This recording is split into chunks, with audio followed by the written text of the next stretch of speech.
Hi everyone, welcome to this Macmillan ELT Upgraders Small Talk. My name is Jake Whidden and I work as a Regional Education Trainer for Macmillan Education Asia. Welcome to this small talk on boosting up your students' confidence through memorable learning. So, you all know when you get a song stuck in your head. For me, it's that song, call me baby, call me maybe, here's my number, and it just goes on and on when I first heard that song. I also had the song,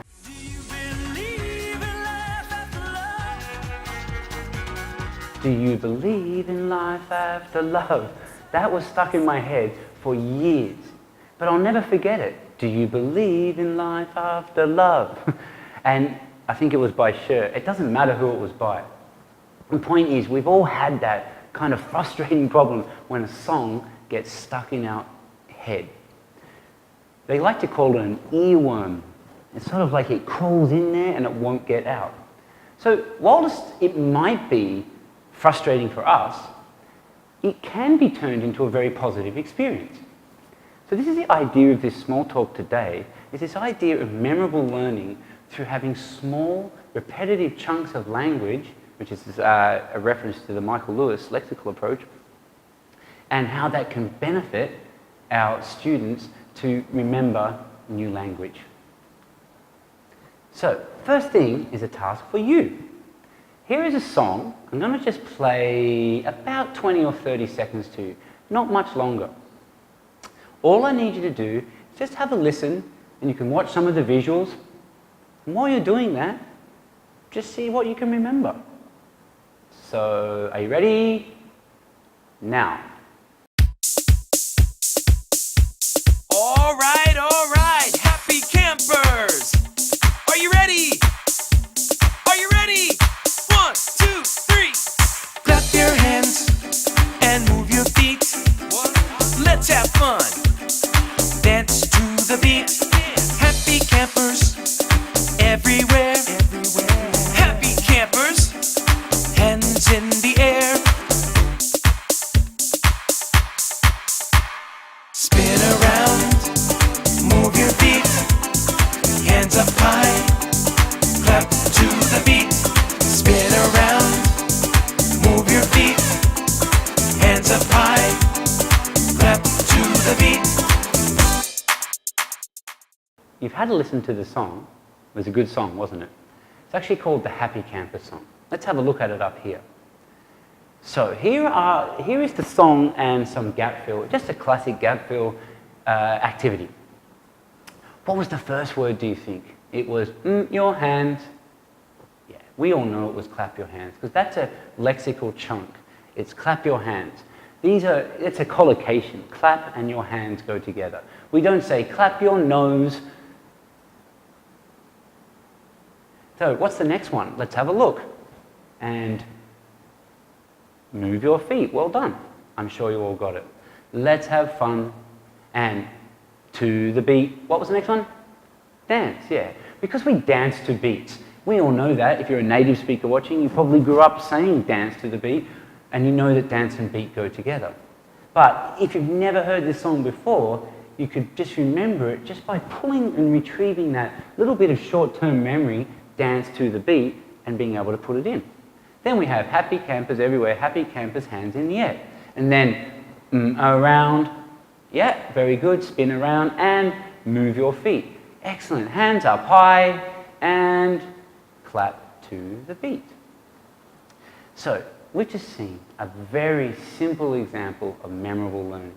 It's really just about giving you these small chunks of language and then getting it into your head, like the earworm, and it's a very easy thing to remember. When students leave the classroom, they'll probably still be humming the song or singing it, and then they'll be able to retrieve that language. Let's have a look a little bit deeper. So have a think about it. Had you ever heard this song before? No? And how did you fill in the blanks? And then how could you use this in your classrooms? Well, hopefully we'll answer this in this short small talk.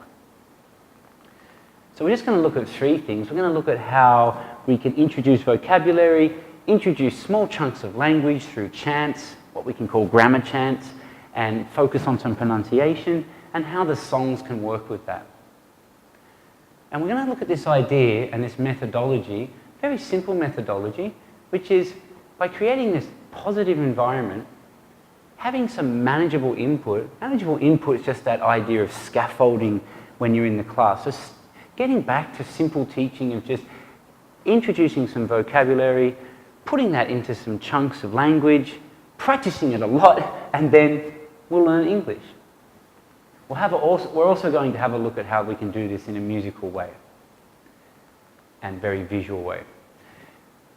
So let's define this idea of memorable learning. If you have a look up here at this brain, we all know we have memory, yeah? We have long-term memory, short-term memory, and one more, very interesting one called sensory memory. Sensory memory happens before the short-term memory. It's those little, short, 3 to 4 second chunks that we hear around us, and they kind of go in, and sometimes they just float out and disappear, and they never... Actually, most of the time, most of what goes in just goes out. Our brains can't keep in every bit of sensory input that we get. But we, as teachers, have the ability to manipulate our learning environments to ensure that sensory input is harnessed. And that's what we can do with these short little chunks of language. So in the song, clap your hands and move your feet. That's 3 seconds. We get that in and it goes into the sensory input. We keep doing it over and over again. Clap your hands and move your feet. And slowly, it won't disappear into the netherlands of our memory. It won't float off like a butterfly. I like to think of it like catching a butterfly in a net. This is how we catch them, is by repeating and repeating and repeating. Clap your hands and move your feet. Then we can start getting it into the short-term memory. Say the short-term memory runs for 20 to 30 seconds. It's interesting that, isn't it? So we have these 3 to 4 second chunks, which is about how long the average short utterance of speech is in English. We tend to utter 3 to 7 words. Have a look further in Michael Lewis's lexical approach. He really talks about these ideas of how we usually have 3 to 7 words. And something like 70% of everything we say is more than one word. It's not often we just answer yes, no, yes, no. And you can think about it. Even from the very first day of learning English, we teach, how are you? What's your name? My name is. All these little 3 and 4 word chunks of language. We don't often say sentences longer than 7 words. We don't often say sentences longer than 7 words. Oh, that was 8. So that was 1 more. But you see my point. Language comes in these small, bite-sized chunks. Let's harness that. So something like, clap your hands, move your feet. Move your feet. We can get these 20 or 30 second songs and repeat them enough that they start to stick into the short-term memory. We can do that, enhance that through having action. So we're not just having the memory in here, we're also having the memory for the whole body. Also enhance that with some visual cues as well. Once we've done that enough times, and they say it should be 12 to 16 times, we need to keep on hearing this input and producing it, which is the practice stage. Always remember, practice comes before use. You're not using it yet. You're only using it once it gets into your long-term memory. So in this short-term memory, we keep practicing and practicing and practicing, and then, hopefully, we'll still forget some of that. Of course, we can't remember everything that we've had in our short-term memory. But what we can do is get some of that into our long-term memory. And have a look here, moving into this part of the brain. And by doing this over and over and over again, we can solidify this learning, and then it can become retrievable in the brain, in the long-term memory. We often talk about this idea of students being able to retrieve short chunks of language, like clap your hands, or spin around. These little collocations. It's much easier to remember clap your hands than trying to remember clap plus your plus hands as three separate things, which is what we used to do in the old days, was teach them as three separate things. Just remember this nice little chunk of language, it's retrievable for another time. Anyone who's had kids out there has watched this happen for your child in their own L1, that they don't come up with lots of single words, they kind of come up with these chunks of language. I don't think they even really realize that they're three separate words, they just think of it as one chunk of language. My daughter always says, "Daddy, what you doing?" She thinks what you're doing is one chunk of language. So, this is what the idea and the theory behind memorable learning.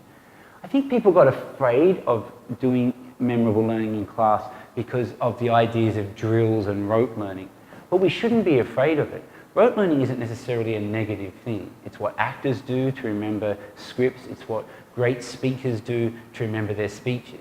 Once you've remembered it and it's in you and internalized, you can start to add the meaning and feeling to it. So as teachers, let's have a look at some things we can do to get this memorable learning into our classrooms. So I'm just going to look at introducing vocabulary, some grammar chants and some ideas with pronunciation, and just finish off with the idea that songs are really an excellent way to get more memorable learning into your classroom. They're natural, they're fun, they're an engaging way to acquire language. Let's have a look. So, let's just look at vocabulary.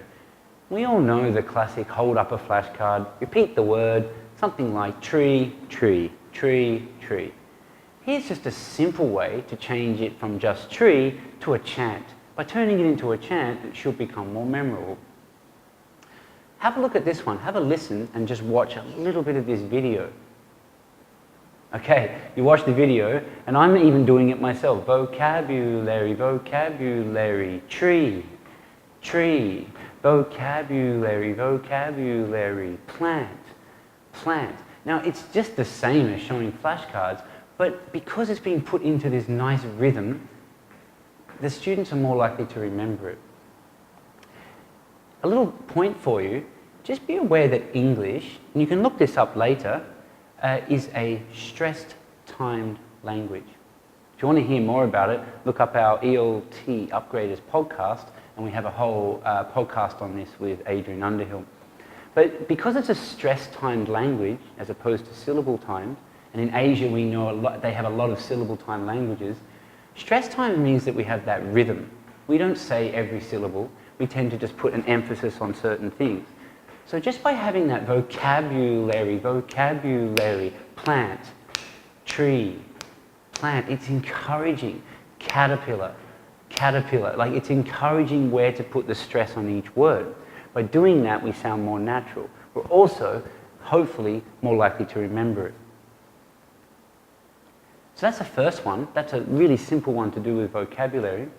Let's have a look at some of the chants. So here's an introduction for a basic song/chant for some really natural language for your students. Let's have a look at this one. Cool. So, what are they? What? Where? Look, look, look, over there. It's that idea of here are these really small chunks of language that students can use. They're more likely to remember it in this simple way by listening to it, by taking it out of the classroom, by building that learner autonomy, by growing that in them, that they'll be more likely to remember it. What did you just hear? So it was, what are they? What? Where? Look, look, look, over there. And it's so easy to remember that, rather than trying to teach your students them as separate bits of language. Just remembering that song, the students can go home and listen to it, and then they'll be able to pick that out. What are they? As you can see here on this page, it's all put into context, so hopefully next time they're out in the park or somewhere, they'll retrieve that bit of language, what are they? Or look, look, look. Very simple, but it's been put into this nice rhythm. So from these simple chants, what can we do with these? Let's have a look at another one which develops this language even further. So, let's see how we can develop from the language from what we just saw, those little grammar chants and vocabulary, and take it further. Now here's two sentences, very simple, just a question and answer. Are they brown? No, they aren't. Now how can we integrate some pronunciation into this?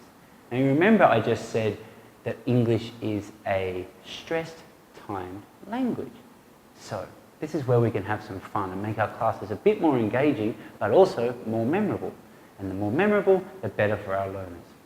So something as simple as, are they brown? No, they aren't. Firstly, just let me say, please don't do this in class. Many teachers do this. They write, are they brown? And then they write, no, they aren't. And they will say, okay, class, are, they, brown, brown. And they point at each word. Then the student leaves the class and they say, are they brown? We all know that's not natural. But the reason they're not natural is because that's exactly how the teacher taught them. So let's try and see how we can combat that.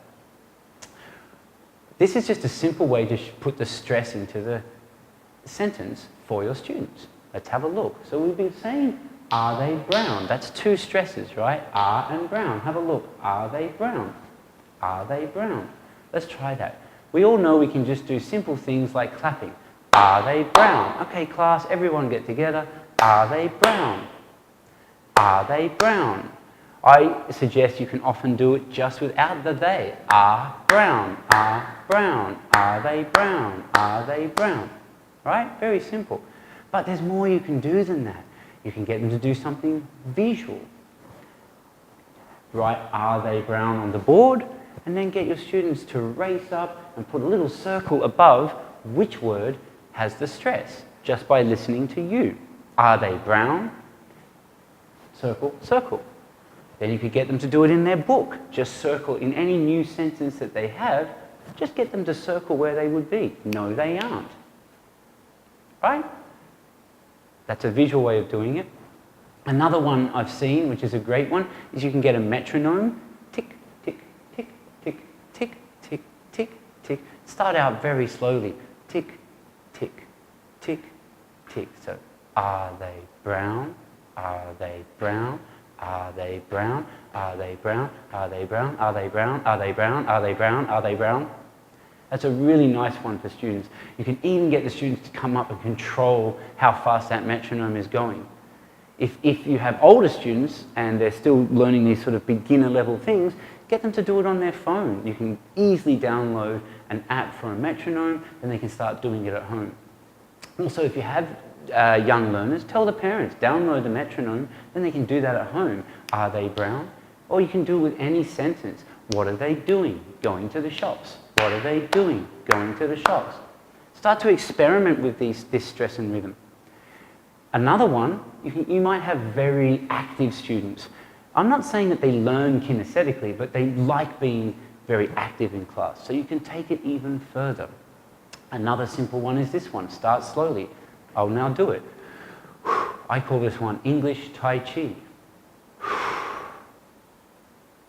Are they brown? Are they brown?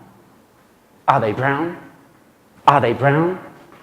You can have the students come to the front of the class, and they can tell the rest of the students, or show the rest of the students some actions to match the rhythm. Then they're feeling the language inside them, of them, and they're more likely to remember it.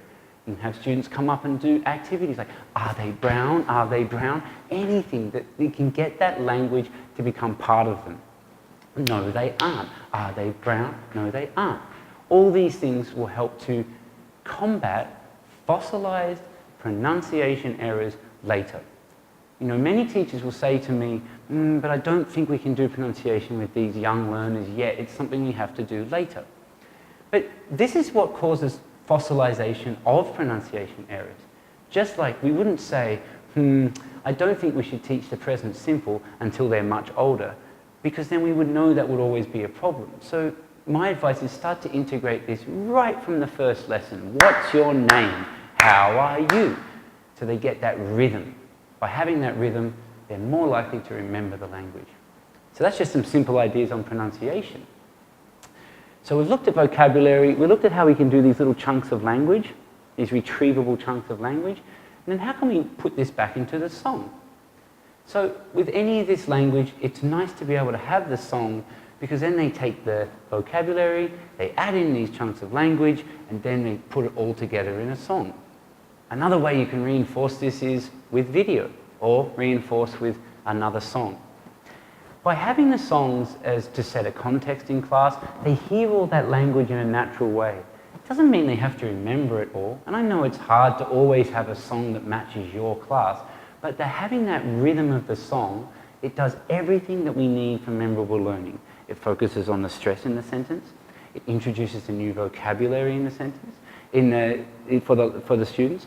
It presents language in chunks of language, and it is repetitive, so the students will have that memorable learning. Okay, thank you all for watching this small talk on memorable learning. Hopefully we've given you some ideas on other ways of adding in vocabulary, other ways of adding in chunks of language and grammar, and why we should keep on using songs in our classroom. Don't be afraid of drills and chants. Don't be afraid of teaching pronunciation to your young learners. All these ideas will lead to better memorable learning, and taking those little bits of language from the sensory to the short-term to the long-term memory. So your students will be able to better cope once they leave the classroom. Remember also, by doing all these little chunks of language and these little techniques, you're really opening the door to your classroom and the home. You're letting the students go home and keep on practicing and using English once they've left your classroom. And that's one of the keys to language acquisition. The more we do it and the more positive we make that environment and the more fun and engaging, the more likely your students are going to acquire English at a faster pace. So that was my small talk on boosting up your students' confidence through memorable learning. Don't forget, if you want to email us at eltupgraders@macmillan.com, do so anytime, and we will be sure to get back to you. Give us your comments or ideas for further videos. Check out our podcast at ELT Upgraders, and see you all next time.